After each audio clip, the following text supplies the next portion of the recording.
Folks, welcome into the closing line for Monday, October 2nd, presented by SportsbookReview.com. I'll be your host tonight, Donnie RightSide. Just a few moments. We'll bring in Pistol Pete Loshak. A lot happened over the weekend on Saturday in college football and Sunday. Most of it reviewed right here on the SportsBook.com websites, SportsbookReview.com websites. We're going to take a look a little bit into the future tonight. We do have one National Football League game tonight between the Kansas City Chiefs and the Washington Redskins we'll dip into. We'll also take a look at some future lines that opened up this morning for college football and also for professional football. I do want to bring in my guest host tonight, Mr. Pistol Pete Loshak. Follow him on Twitter at PLoshak. You've seen him all around the channel here doing everything from posting videos, participating in videos, you name it, he's done it. Pete, welcome into the show, buddy. Oh, thanks so much. Yeah, I'm killing it in college football this year, and the totals just came out. I tweeted 3 totals already because I didn't want to wait till the morning show tomorrow to lock in those lines for my official record. Of course, I bet him. Those lines could move, though, and I tweeted out 3 totals already on the opening lines. Fantastic. Hey, early bird usually gets the worm in football. We see those lines shake and move all week long. Jeff and I always talk about on the right side of campus. If you like the number that you get, take it. If you capped it at that number, feel comfortable. There's no shame in going. Even if that line goes up a little bit, you're comfortable with it. That's the way to do it. Pete, tonight, we got National Football League on the docket. We might as well get right into it here. 279-280, Washington and the Kansas City Chiefs. Healthy number on the board posted. Looks like it opened up at 7 last week across most of the board. I did see a little bit of 7.5 out there. Haven't seen very many 6.5. Looks like it's staying right on that 7 number, which I do agree with. Over under in this one, Pete, at 48. Looks like 48.5 at some outlets out there. We're going to get a good diagnosis of this football game. What are you thinking here, Pete?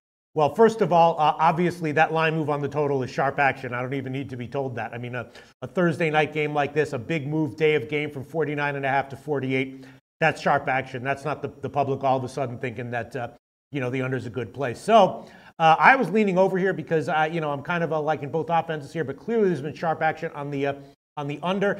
I did give Washington +7 in the morning show, and I decided to add it to my official record on the year. I'm 6-3 in NFL, which is fine so far this year in my public plays. And, obviously KC, great at home, could easily get a 34-7 win here, and that would not be a shock at all. But, the injury situation for both teams, I think, favors Washington, right? I believe Jordan Reed is going to be in for this game. I'm assuming he is because he was out last game, but he could have played. He suited up. And I'm assuming that he's going to be in here. And we know that KC has some issues on the offensive line. They're not protecting the quarterback very well. And it's a lot of points. And also KC, as good as they've been at home recently, have been a little bit overvalued. They're actually 4-9 ATS in their last 13 games, but they have a much better straight-up record. So this looks like one of those games where there might be a little bit of line value betting against KC, at least on the spread, not necessarily straight up.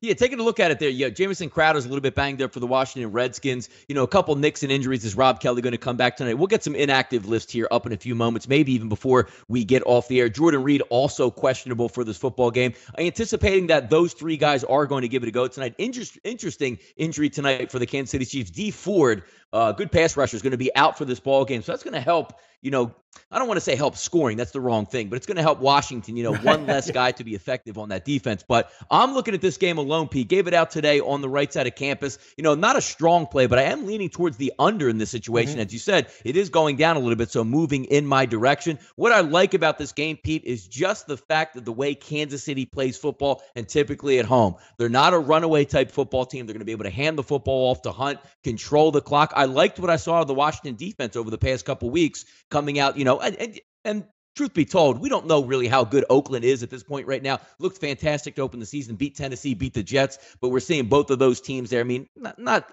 upper echelon so far early to start in the football season, but going to Kansas City, it's going to be tough. It's going to be loud. You're going to be looking at, not really an up-tempo offense from Washington in that environment because you're going to be running that clock all the way down to 0, a lot of snap counts, excuse me, a lot of silent snap counts. So I'm actually leaning towards the over. I do like the points also with the Washington Redskins from the same point of view, where if Alex Smith, more of a game-managing type quarterback, not to say he's not a quarterback that can win football games, he certainly does that, but his MO, if they get up 10-3, 14-3, it's more go into protection mode of the overall lead. So, Pete, in this game, I actually lean +7 with you as well, and I'm going to lean on the under in this football game. It was 48.5 earlier, now at 48. I still like under 48 in this one, Pete. Yeah, I mean, there were some people commenting on the video that I did this morning who were saying that, Chiefs are going to win by at least 10. A lot of strong opinions. I can certainly understand why that is. Obviously, anytime you have those kinds of explosive weapons on offense, a runaway win of double digits is a possibility, a very real possibility. My sense is just, I think the issue here is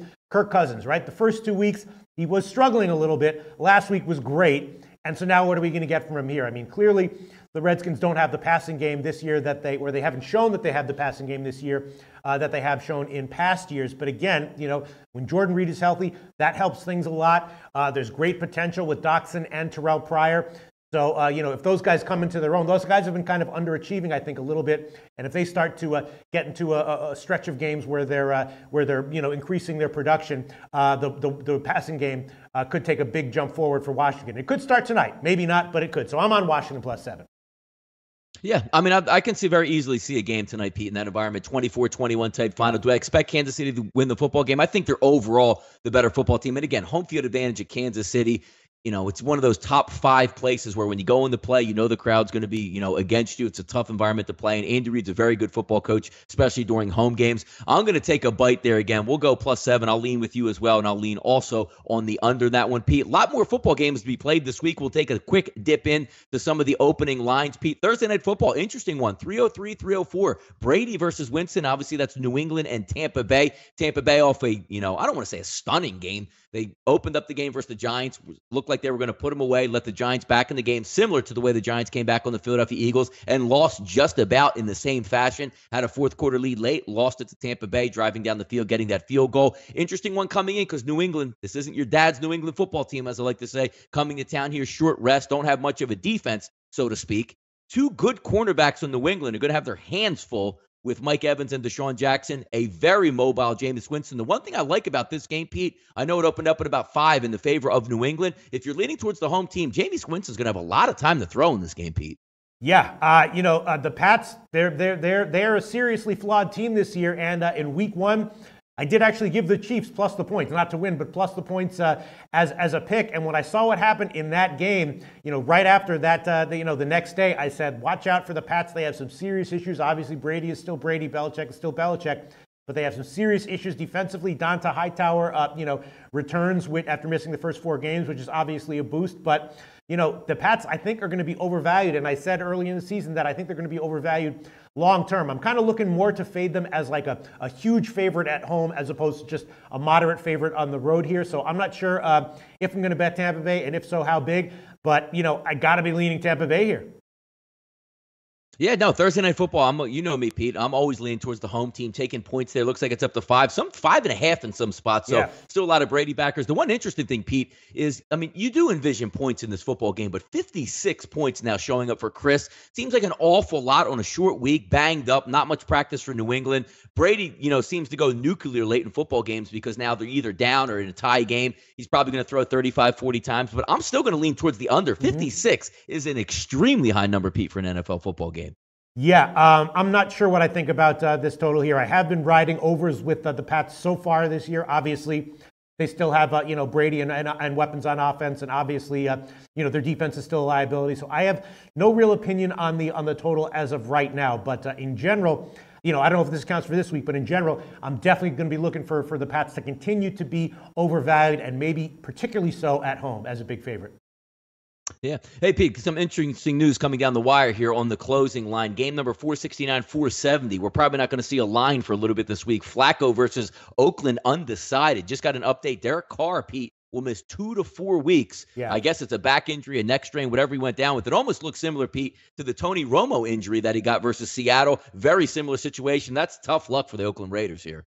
Yeah, no line on that one, so I haven't looked at it, but obviously Oakland is not quite the dominant team that many were expecting them to be this year, at least so far. The public was reportedly all over Oakland last week against Washington and got severely burned. Sharp action came in on Washington. So, yeah, we'll see what the situation is and how the market reacts as far as lines are concerned. But, that's a big loss, obviously.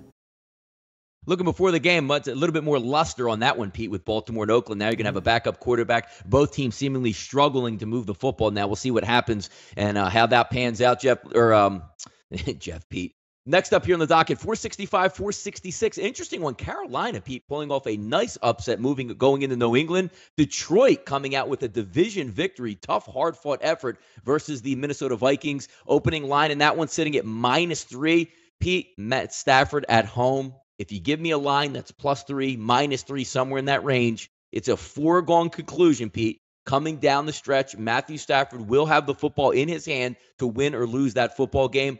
Early indications for me, Pete, I'm going to lean on Detroit in this situation. I actually already bet that one, Donnie, RightSide. I bet it on Detroit. There we go. Carolina, obviously a good team, and the Lions are an imperfect team, but Carolina's kind of banged up, and and I think that the offense is going to be productive at times, but Cam Newton, I think, is a little bit looking a little bit off this year, looking like he's taken a lot of hits, and in a situation like this, I completely agree with you on the road, especially after the game last week. The Panthers are not, to my eye, looking like to me like the kind of team that can pull a big upset win as a big underdog and look very impressive at times during the year, but not the kind of team that's going to be able to string those kinds of performances together. So I'm agreeing with you. I like Detroit here at -3, and also a small shot with the over, but because it's a low total of 43.5. But I agree with you. I like Detroit here. Pete, next up here, 467, 468. One interesting game. Seattle last night laid the wood down, so would say, with Indianapolis Colts blowing them out down at the half. Very, very positive second half here. Coming into this matchup, to Seattle versus the LA Rams. If we're looking at this game, opens up -2 in the favor of the Los Angeles Rams at home. Now up to 2.5. Not even going to be a surprise, Pete, if we see a 3 number hung on that board. The times have changed. The Rams looking fantastic over the past couple football games, only losing to the Washington Redskins, going in and beating Dallas yesterday in impressive fashion. Defense, say what you want, a little bit, I don't want to say underperforming with Wade Phillips as the D coordinator. The one thing they can do is they do have a very good defensive line. Seattle struggling on the offensive line. Yeah. I agree with this line here, Pete. I'm leaning towards the Rams if we take a look at this number, if you keep it under 3. I was leaning towards the Rams as well in this one. I did get burned with a horrible pick last week on the Chargers at home in a similar situation with a similar line against a similar kind of team. I would say the Eagles are significantly better than Seattle, though, right now. And I loved the Rams last week against Dallas. I had them not necessarily to win, but plus the points. I feel like before I pull the trigger on this one, I want to get a little bit of a better feel for exactly where Seattle's defense is right now and exactly how bad their offensive line is likely to be in this situation. But, I'm agreeing with you. In general, I have this feeling inside of myself to be very careful about betting on these LA teams at home this year, but I think the Rams are in a little bit better shape than the Chargers right now, and this might be a nice line. I'm agreeing with you. I'm leaning Rams. Haven't pulled the trigger on it yet, though. Pete, next up, let's take a look at this one. 471, 472. It's going to be a primetime game, probably on Fox, 425 Eastern time. A couple tickets have been tracked in this one, but I'm kind of interested in Green Bay and Dallas. Which teams are actually going to show up? Opening the season, Pete, going over on a couple shows, taking a look at how the Thursday night football team played the following week, and I believe they're now up to 6-0 or 8-0 at this point on those teams filtering through. You're going to have another one of these occasions. Green Bay going on the road, extra rest. Dallas gets upset at home by the Los Angeles Rams. They open up looks like Pinnacle opened up at -2, now sitting at still sitting at 2, 2.5 at some spots. Chris, 2.5 at sportsbook.com. Early indicators, it looks for me, I'm expecting they're probably going to get their tackles back, Green Bay, in this one. Just looking at the way that Dallas defense is shaping up, horrible effort last week. Maybe they get Sean Lee back. Maybe they get a little bit more help in the secondary. But the one thing that I'm looking at, -2, you're just basically saying a toss-up type situation. I want to lean towards Dallas here because their offense. But then again, Green Bay is going to be rested, getting some guys back. I know they're banged up in the backfield, running back-wise, for the Green Bay Packers. Any early indication on this one, Pete, where you might lean with this Dallas Cowboys and Green Bay Packers game? I don't know. This is actually the game I'm surprised you picked it, because this is the one that I have the least amount of an opinion on. Devontae Adams also, I believe, had a terrible hit. I don't know if he's going to be right.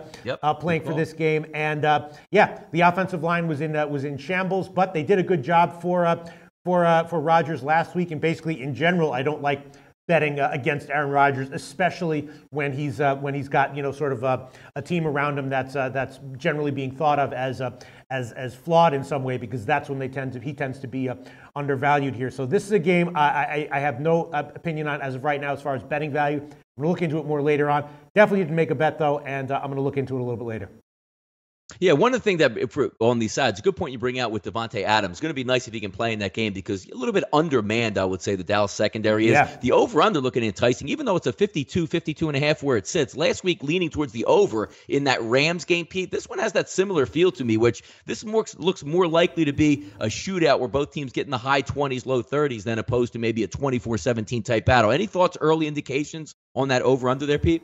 Absolutely not. I feel this is one of those games where my gut and everything about me and also my statistical analysis is telling me just stay away. This is one game that I'm going to be very wary of. I'm going to look into it, a lot more over the week, but there's just a lot of conflicting factors and a lot of uncertainties that I'm not sure what to make of. So I'm probably going to pass. The Packers got outgained by the Bears last week. They won the turnover battle 4-0, but that was not a dominating win as far as the box score is concerned. They got outgained. So a little bit misleading, the final score last week.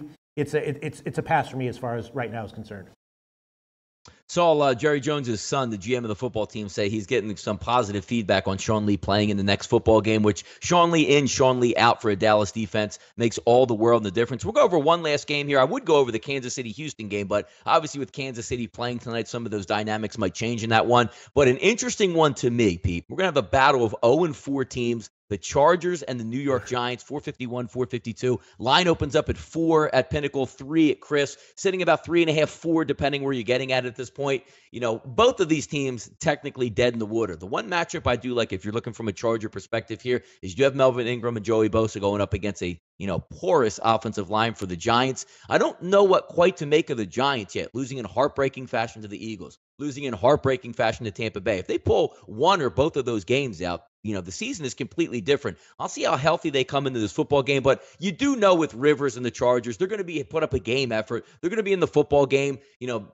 It's just their MO. And getting the Giants here at 3, I think there is some value. Anything over that, I might be leaning Chargers in this spot here, Pete. Yeah, the Giants are a tough one. Obviously, first of all, they're banged up, but, OBJ alone can be a game changer. Look, I took the Chargers last week. Sharps were on them. Who cares? That doesn't make me feel any better at all. It was a losing pick, and I felt like it was going to be a loser from the first quarter. I'd be leaning Chargers again here, although that might be the wrong pick. Again, not at 3, but at anything over 3. I'd be leaning that way as well. Kind of a believer in Phillip Rivers. Kind of a believer in the Chargers, getting away from that home stadium. And the Giants are banged up. Obviously, they have OBJ. Obviously, they have some great components on defense. So that's a tough one. I'd be leaning Chargers, though. I didn't bet it yet, though, but I would be leaning that way.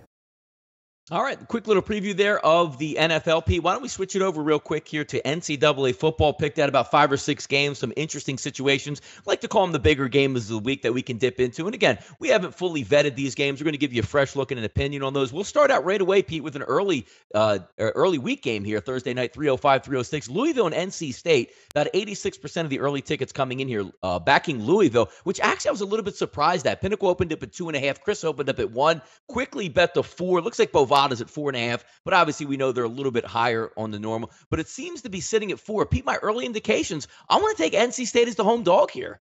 Yeah, I'm not sure what I think about the spread. I'm thinking maybe about taking a shot with the under, because obviously NC State has a formidable front seven, and I have to assume that they're going to employ a game plan like more of a dink and dunk offensive game plan to limit possessions and prevent it from being a shootout. I probably would lean NC State as of right now, and I would probably lean under NC State. I was leaning under in the Syracuse game as well. Syracuse playing an air raid offense. That game went under, and I feel kind of the same way here. That despite Louisville's obviously with power on offense and their vulnerability in the secondary, I would be leaning under the high total of 65. Gotcha. Next up here, Pete, 385, 386. Interesting one here. Georgia and Vanderbilt, 2 teams right now, good starts to the season, but one's heading in the opposite direction. Georgia, another easy victory, goes into Knoxville, blows the doors off the joint. Probably got the last nail in the coffin for Butch Jones. Vanderbilt on the other side really stepped up in competition their past 2 weeks. Didn't play very well. Actually, I can't say they didn't play very well. Florida's a good football team. To beat them in the swamp, it's no easy task. They hung on to the end of the game, and I believe the late cover came game on a 4th-and-1 jaunt from about 44 yards out. And that one, Georgia coming in hot to this football game. Line opens up, Pete, at Pinnacle, 15.5. Chris opens up at 14. Quickly bet to 17.5. I got to say, Pete, I know how good Georgia is. I know how well they played, but I want to think that Vanderbilt is still going to give a game effort at home. I'm not asking them to win the football game. I'm not asking them to hang around to the last possession. 17.5 is a big number for a fundamentally sound football team. I might be leaning Vanderbilt early here, Pete. Yeah, well, I picked Alabama against Vanderbilt, and there were some commenters in my morning show who said that Vanderbilt at plus 17 was a good bet there. I picked Florida over Vanderbilt last week, and obviously there were some people who were saying that Florida should not be giving up close to 10 points to any SEC team. And, I have to look into this a little bit deeper, but, Georgia's looking like the real deal. And if they really are, an elite level football team, roughly on the, in the stratum, of Alabama and those others, or close to it, I think, a 3-touchdown win here is probably a little bit more likely than not. I think Vanderbilt has some good components, especially offensively against lesser defenses. But we've seen what Georgia's defense is this year, and I'm going to have to. I haven't bet this one. This is not one of the games that I bet on the opening line at all. I'm going to do some more in-depth research and see where the line moves. But I'll be very, very careful about betting Vandy here. That's for sure. Pete, here we go again with a low total in some of these SEC games. 41.5. I believe the total was in the low 40s for the Florida game. Easily went over that. Same sort of total with Alabama and Vanderbilt, Pete. That one was about 43, 44 by game time. Easily went over that. Any thoughts on a 41.5? Because, to me, just being a gambler, taking value, to me, it's almost worth a shot just to take the over 41 here. In the Georgia Vandy game, you mean?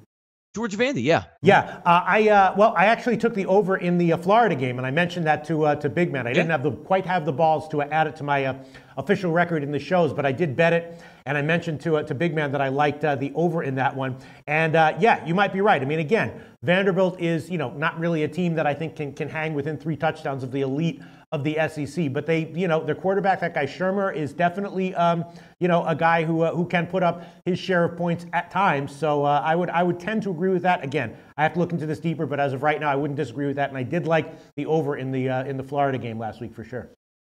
You got it, folks. Just tuning in right now. Thanks for coming into the live chat box. Once again, it's the closing line, October 2nd, presented by SportsReview.com. Breaking down college football right now with Pistol Pete Loshak. Let's get to the next game, Pete. 387, 388, West Virginia, TCU. Very early betting action indicator showing TCU getting 75% of the early spread bets. Line opened up at 12.5, 12, depending on where you got it at. Now sitting at 2 touchdowns right here for a game.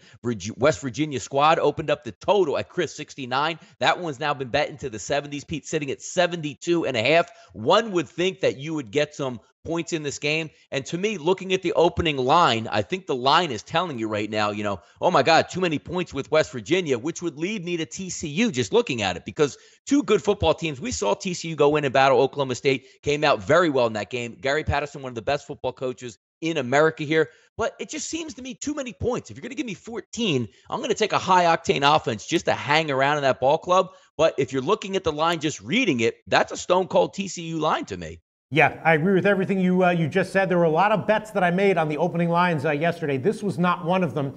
To start the year, I expected TCU to be a little bit undervalued in the beginning, and I was thinking that there was a chance that West Virginia might be a little bit overvalued to start the year in the beginning. So my first thought is that at the beginning of the year, I probably would have given the opinion that I'd be leaning TCU here. But yeah, TCU has had some great performances, but West Virginia has not been overvalued. They've been about appropriately valued. So coming off a bye, I agree with you. It does seem like they're getting a little bit disrespected here. I'm not too jazzed to be betting against TCU until further notice, though. So as of right now, it's a pass. I haven't touched it. It's an interesting matchup for sure. I'll be interested to hear what people's opinions are as the week progresses. But as of right now, it's been a pass for me. We'll keep it in the SEC. Next game up, Pete, 395, 396. LSU and Florida early betting indicators. About a 50-50 ticket split here. Pinnacle opens up at 6.5. Chris opens up a little bit lower at 4.5. I'm now seeing 3.5 across the board. So money coming in on LSU. Geis is going to come back for this football game. And you're in that classic spot. I guess you're looking at Pete saying, well, LSU now, after losing to Troy at home, going to circle the wagons. They're going to mean business. They're going to be refocused heading into Florida. Florida's offense isn't that good. LSU typically has a good defense. I get all that. But if that line is going to be 3, the way I look at LSU, I'm going to lean towards Florida in the Swamp. You're just asking them to win a football game at home where they generally play good football. Over the past couple weeks, you've seen it. They put out a late victory, which would have been a cover at 3 on that late Hail Mary versus Tennessee. Put out a cover last week with Vanderbilt. I'm not really high on LSU. I'll lean towards Florida early line indicator, even though it is coming down. I'll take the 3 with Florida in the Swamp here just to win the football game.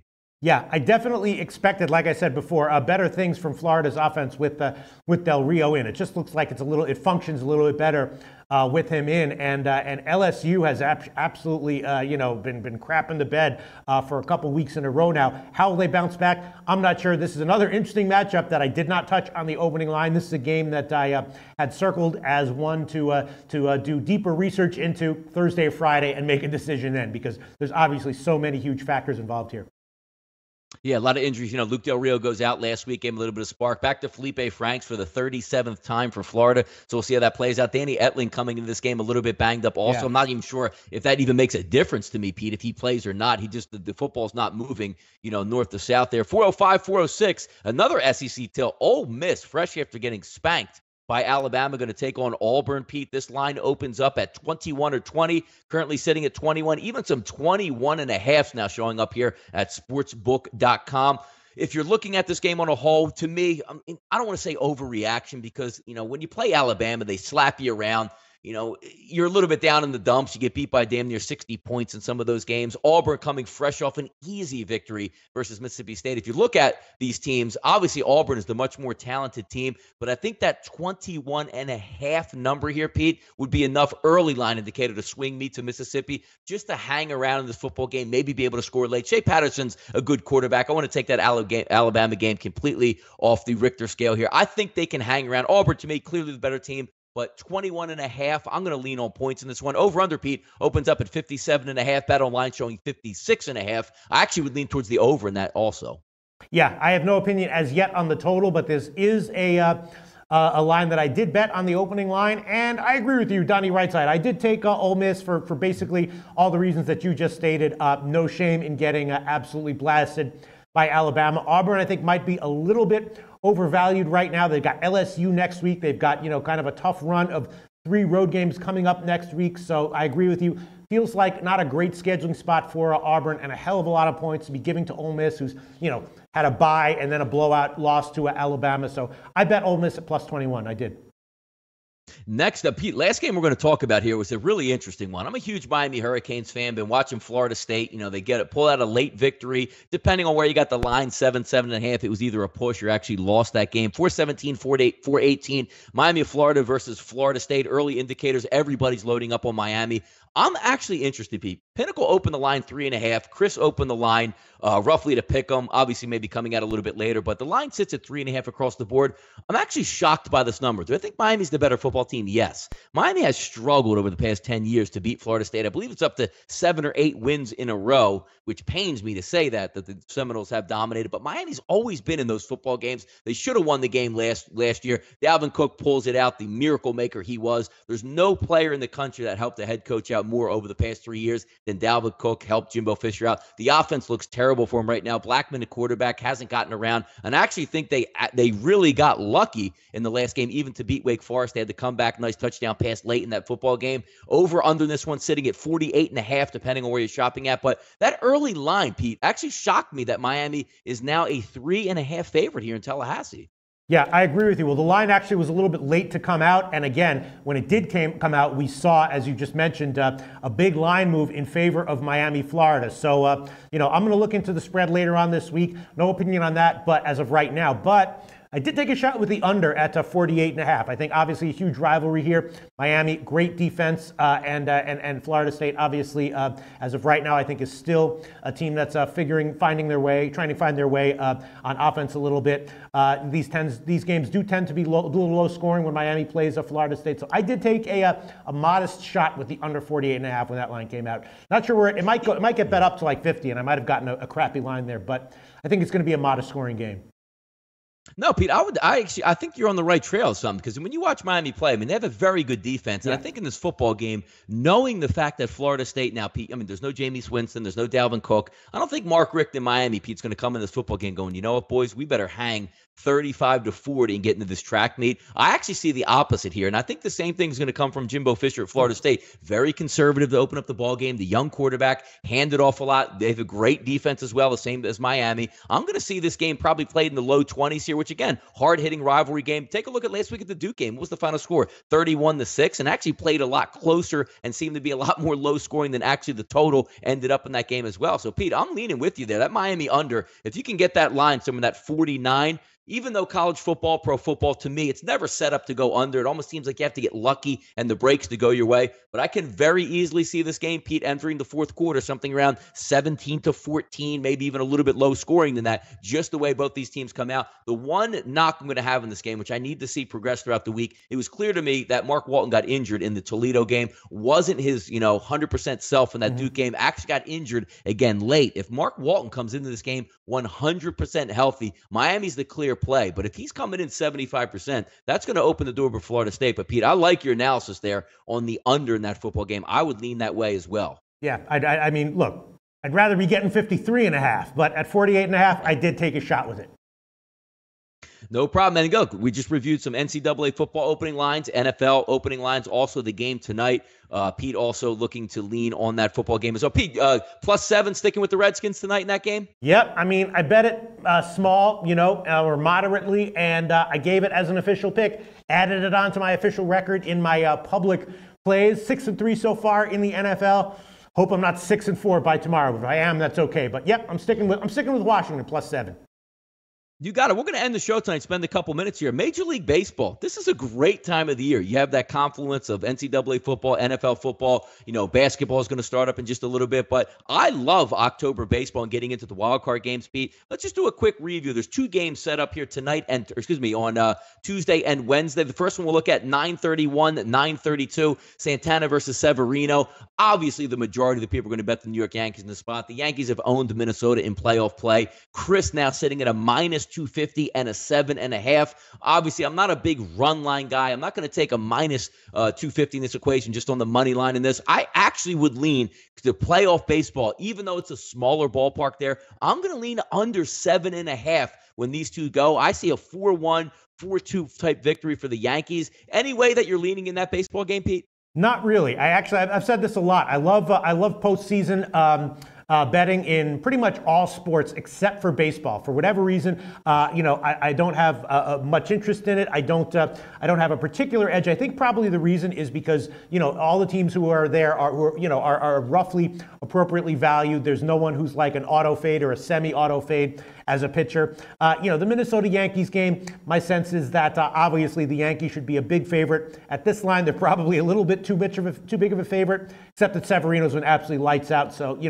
I certainly wouldn't disagree with your play on the total, but I have absolutely no opinion on it as far as a bet is concerned for myself. And then if you want to talk about the Colorado-Arizona game, we can talk about that one. But, Minnesota Yankees I looked at it. No way I'm going to bet it, though. Could easily, I sort of expect the unexpected in playoff baseball. And, a lot of times when you have a great pitcher like Severino going up against another guy like Santana who's had a solid season and a total that's not too low, you think, all right, great pitcher, big game here, it goes under. But I found that it's my ability to predict totals or sides in baseball playoffs has not been that good historically, but I've been great during the regular season. So this game, if you gave me a free play on it, I would take Minnesota as a huge dog.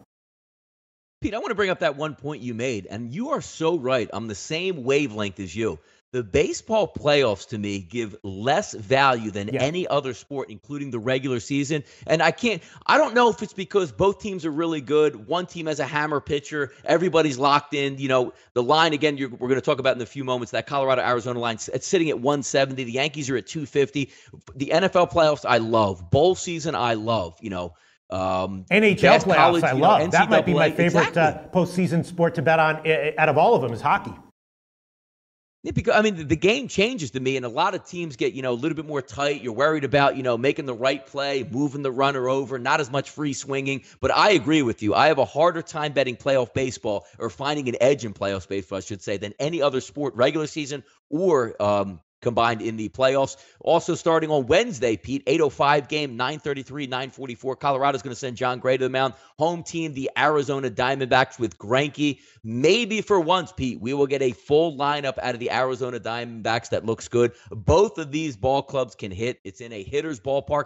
Obviously, we know all hands on deck in these games. And keep in mind, you're in a one-game playoff. If Severino struggles, for the Yankees through 3 or 4 innings, they're going to bring in starting pitching. Yes, exactly. They are going to line up. They'll use 12 pitchers in these games just to get through to survive and advance to the next game. This seems an interesting one. Over-unders at 8.5, Pete. I know how well both of these pitchers can pitch. I'm going to lean on the over in this game as opposed to leaning on the under in the Yankees game.